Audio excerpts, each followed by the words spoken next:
A tyrant's ambition, Hitler's early victories and the seeds of defeat. Adolf Hitler, fueled by a toxic ideology, sought to dominate Europe. His early military campaigns were stunningly successful. Germany under his command conquered Poland, Denmark, Norway, and France. These victories emboldened Hitler, convincing him of his own strategic genius.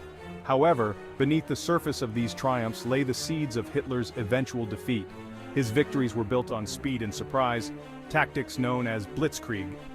These tactics relied on overwhelming force and rapid movement, but they were unsustainable in a long war. Hitler's overconfidence and his deep-seated ideological convictions blinded him to the growing dangers. He underestimated his enemies, particularly the Soviet Union and the United States. This fundamental misjudgment would ultimately prove fatal to his ambitions. The war, far from being the swift victory Hitler envisioned, was about to become a long and brutal conflict, one that Germany was ill-prepared to fight. Overreach in the East, the invasion of the Soviet Union, a fatal gamble.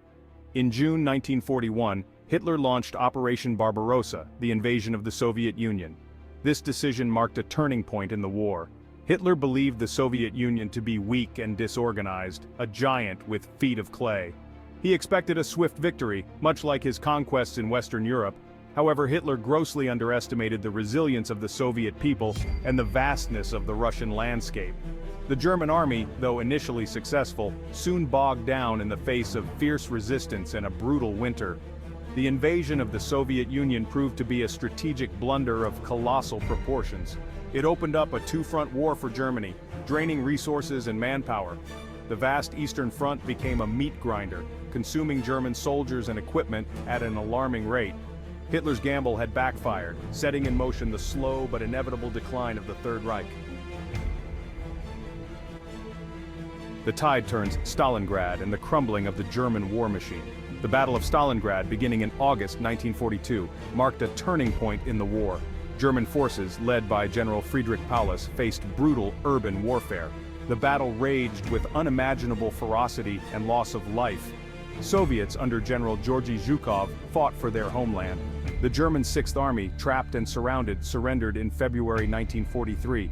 This defeat was a crushing blow to German morale and a turning point in the war.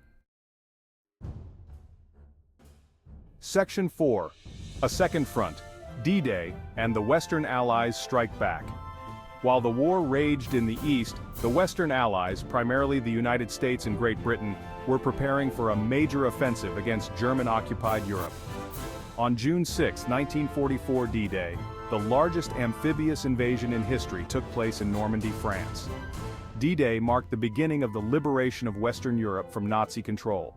It opened up a second front in the war, forcing Germany to fight on two fronts simultaneously. The Allied forces, despite heavy casualties, gained a foothold in France and began their advance eastward, liberating Paris in August 1944. The D-Day invasion was a testament to the logistical prowess and military might of the Western Allies. It put immense pressure on the already strained German war machine. The writing was on the wall for the Third Reich. Defeat was no longer a matter of if, but when. Section 5. The weight of mistakes, strategic blunders, and Hitler's downfall. Throughout the war, Hitler made a series of strategic blunders that contributed significantly to his downfall.